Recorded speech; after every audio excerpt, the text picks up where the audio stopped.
So, my name is Alex, and this is Anubis, the Egyptian god of the dead.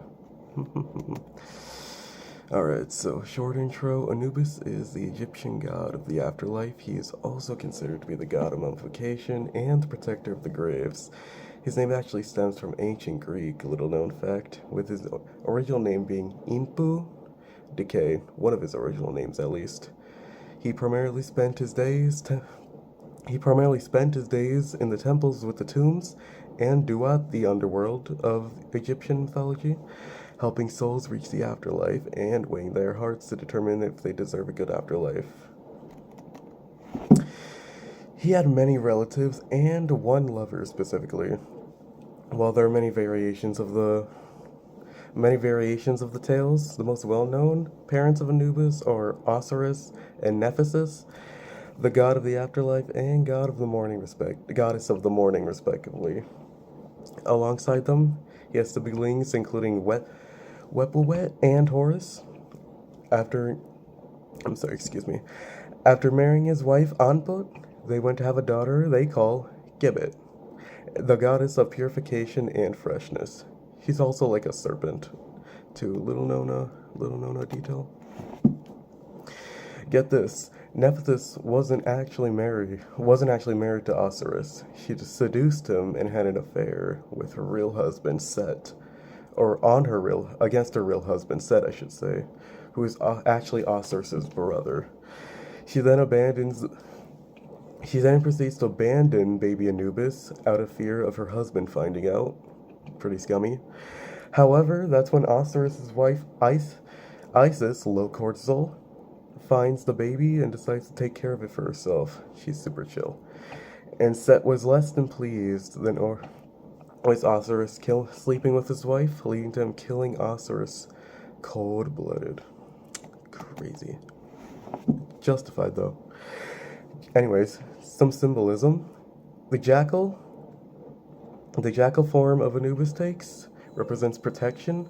The Ankh represents his eternal life. The crook and flail equates to authority. The scales represent the weighing of the hearts, the weighing of the sinner's hearts specifically.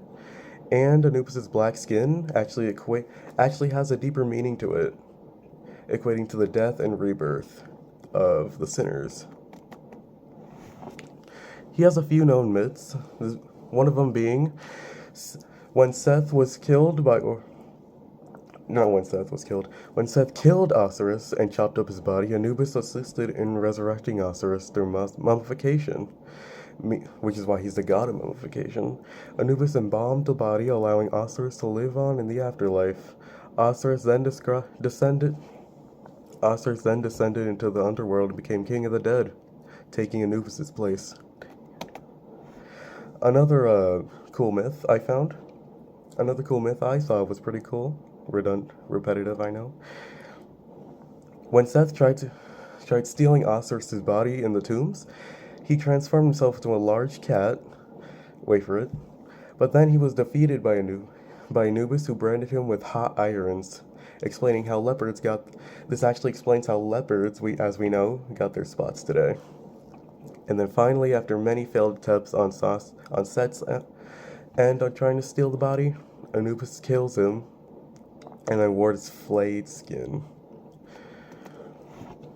So some little finishing facts I thought were pretty cool.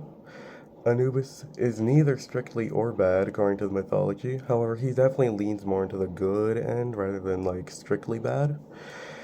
He has many alternate titles, some pretty cool alternate titles like Lord of the Sacred Land for most of the westerns, and my personal favorite, He who is in the Mummy wrappings. Anubis was actually combined with Hermes from Greek mythology by the ancient Romans to make Hermanubis. Ancient Romans were obsessed with both Egyptian and Greek mythology.